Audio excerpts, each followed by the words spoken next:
What if 10 Irish surnames were never 10 separate stories at all, but pieces of one story wearing 10 different names? If one of those 10 is sitting on your own mailbox right now, you already think you know what it means. You are about to find out how much of that you had wrong. For centuries, the assumption was simple. A surname was a label, a family word, something you inherited the way you inherited your grandmother's chin and never thought to question past that. The DNA disagrees. 10 Irish surnames. One of them is not a family name at all. It is the genetic signature of a single man who lived 15 centuries ago, still riding inside 2 to 3 million living bloodlines today. And his name is sitting in plain sight on the very last entry of this list, waiting for anyone willing to translate it. We will get to him. But first, the 9 names that come before he does, because every one of them survived by a different trick, and his trick only makes sense once you have seen the other 9. Ireland was one of the first places in Europe where a surname stopped changing every generation and locked onto a bloodline permanently. As early as the 10th century, centuries before most of England had settled on the idea. That means every name on this list is not a medieval invention. It is closer to an ancient one, old enough to have absorbed a Viking raid, a Norman invasion, and 3 centuries of English plantation policy, and still come out the other end recognizable. Kennedy. In Irish, Olsinade, armoured head. Not a poetic flourish. A description of a man built for the front line, the kind of nickname that sticks to a body, not a personality. The Kennedys descend from the Doyle GKs, the same royal line that produced Brian Boru, the king who broke Viking power at Clontarf in the year 1014 and died on the battlefield doing it. An armoured head does not stay quiet. It fights, it leads, and it keeps showing up at the front of the room. 900 years after Clontarf, one branch of that exact bloodline crossed an ocean, and an armoured head ended up behind the desk in the Oval Office. Murphy is next, and Murphy breaks the rule before the rule is even stated.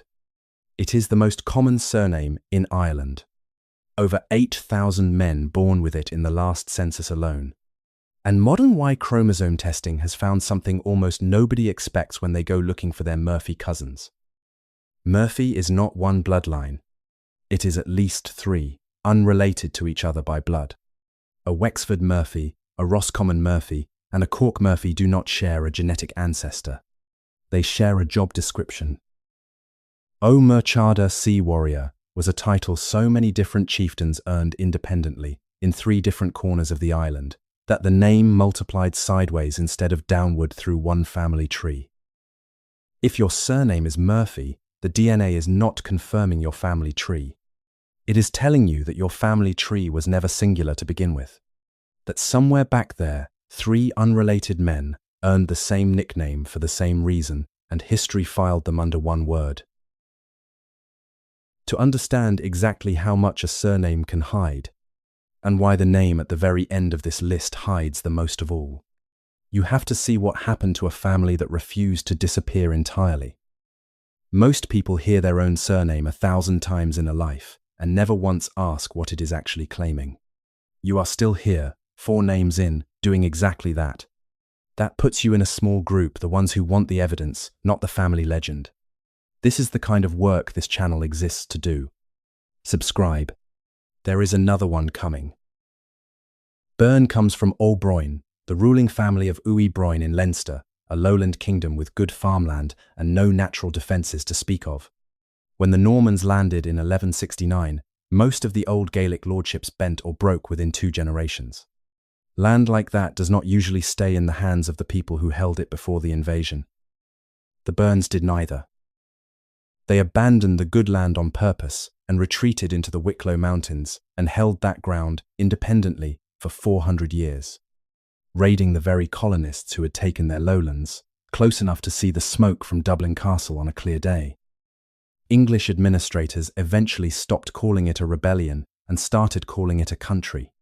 The Byrne country, in their own records, the way you would write about a foreign kingdom that happened to sit 20 miles from your window. Doyle sounds like the most Irish name on this list. It is the opposite. Doyle comes from O Dubgail, dark foreigner. That was not a compliment Irish chroniclers invented about themselves. It was the specific term 9th century Irish scribes used for Danish Vikings, coined to separate them from the fair foreigners, the Norwegians who raided the same coastline a generation earlier and looked different enough to need their own word. A name that sounds like the heart of Gaelic Ireland is, at its root, a medieval Irish way of saying the Viking, the dark-haired one from Denmark. Every Doyle alive today is walking around wearing a label their own ancestors gave to a raider who came off a long ship and never fully left. If you have been assuming your own family tree stops being interesting the moment it stops being purely Gaelic, Doyle is the reminder that it never worked that way. Every bloodline on this list picked up passengers, a raider, a settler, a soldier, and kept moving anyway. And the raider did not just leave a name behind. Modern Irish Y chromosome studies keep finding Scandinavian genetic markers concentrated in exactly the coastal towns the Vikings founded. Dublin, Waterford, Wexford, Limerick. The same 4 cities, still standing, still on the map, still called by their Norse names underneath the Irish ones. If a surname can hide a whole nationality in plain sight, hold on to that thought. Because the 10th name on this list hides something even bigger than a nationality, and it has been sitting in plain translation the entire time. Walsh takes that same trick one step further, and it is not a small trick. It is the 4th most common surname in Ireland, and in Irish, it is not a Gaelic word at all. Brethnarch, the Welshman. After Strongbow's Cambro-Norman invasion in 1169, Welsh soldiers and settlers arrived in such numbers and stayed for so many generations that the Irish simply started calling their descendants the Welsh ones. And the nickname outlived every original distinction between conqueror and neighbour. 400,000 people walking around with an Irish passport today are, by their own surname's literal meaning, carrying the word for a foreigner from Wales. To understand exactly how far this pattern goes, you have to see what happens when the foreigner does not just settle in. He takes over completely, and Ireland decides she does not mind. Fitzgerald did exactly that, from the other direction. Norman knights, granted land in Munster and Leinster in the 12th century, who intermarried so completely into Gaelic society that within 3 generations the English crown, back in London, had run out of patience and coined a phrase for what its own colonists had become. More Irish than the Irish themselves. Stop and think about what that actually means. A family arrives as an occupying force, backed by an army and a royal charter, and within 100 years, the people who were occupied cannot tell the difference anymore. The Geraldines did not conquer Ireland in any way that lasted. Ireland absorbed them name, language, loyalty, and all until Fitzgerald became one of the most Irish-sounding surnames on earth. In 1534, Silken Thomas Fitzgerald rode into Dublin and publicly renounced his family's loyalty to the English crown. His own ancestors had arrived serving 4 centuries earlier and led an open rebellion against it. The occupiers' descendants died fighting the occupation. 6 names in, and the pattern keeps rewriting itself. A surname that sounds native turns out to be foreign.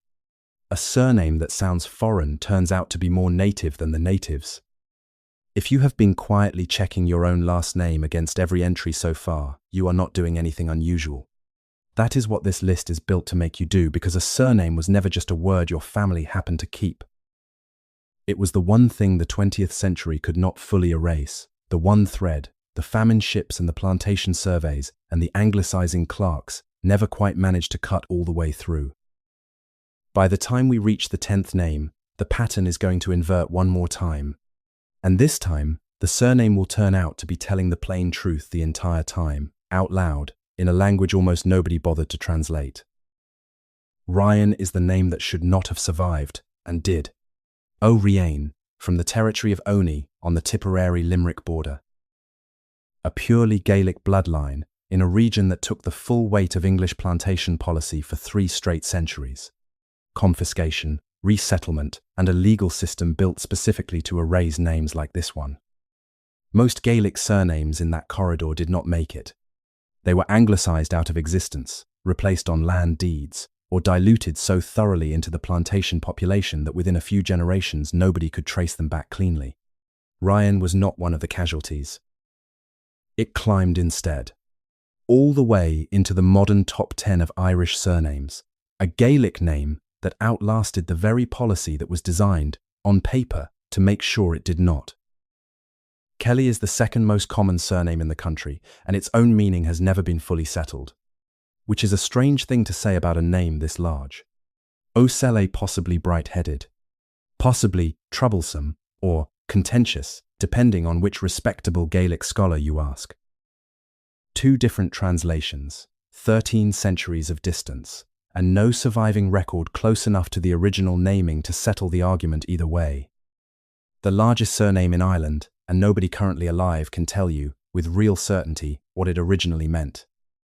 What the genetic record can settle is scale. The UE main kingdom that produced the Kellys covered a stretch of modern Galway and Roscommon large enough that a dozen smaller septs eventually folded into the same surname, the same way Murphy absorbed 3 separate bloodlines under one word. Size in this list keeps turning out to be a symptom of absorption, not proof of a single ancestor.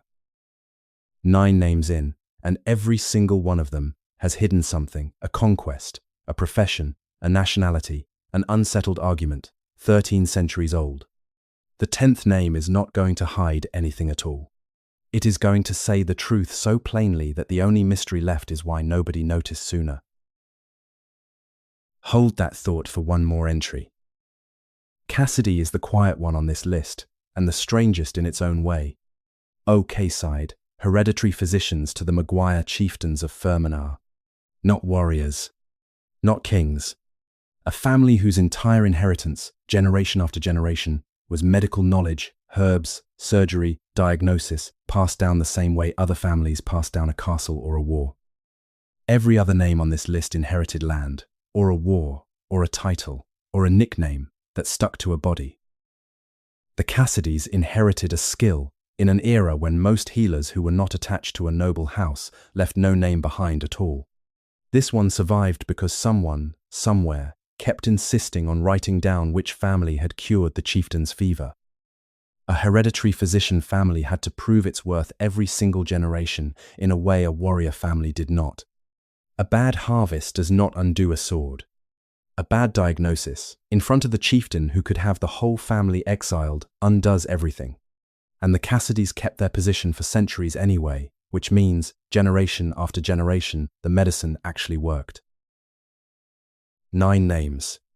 9 different ways of surviving, by force, by absorption, by hiding in plain sight, by outlasting a policy built to erase you, by holding on to a skill nobody else had.